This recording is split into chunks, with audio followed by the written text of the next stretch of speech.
In today's video, I'm going to teach you how to set up a line of credit in QuickBooks Online. We'll walk through the current desktop-style interface and get your line of credit set up correctly so you can track draws, payments, and balances with confidence. Before we begin, make sure you're signed into your QuickBooks Online company and you're on the Home dashboard. From the Home dashboard, click All Apps. If you see it to expand your navigation options, then go to Accounting and open Chart of Accounts. This is where all of your company's accounts live, and it's the right place to add a line of credit because it's a liability you'll be paying back over time. In the top right, click New to create a new account. Start by entering the account name. Use something clear and specific, like Business Line of Credit, so it's easy to recognize in reports and when you record transactions. If your company uses account numbers, you can add an account number as well.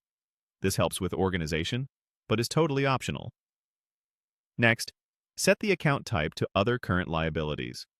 This tells QuickBooks that this is money your business owes and expects to pay within the next 12 months.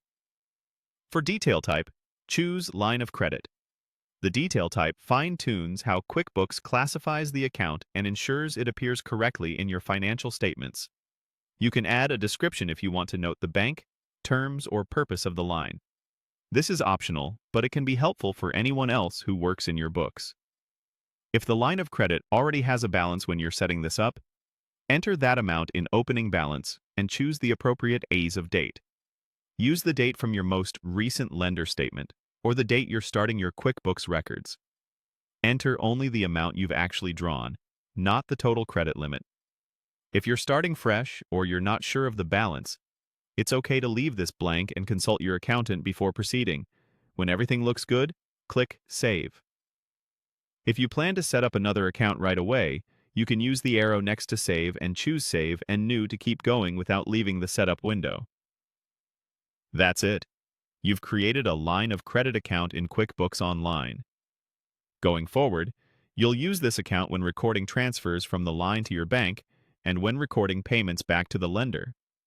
Interest and fees are typically recorded to expense accounts, so keep those separate for clear reporting. If this video helped, please like, subscribe, and share.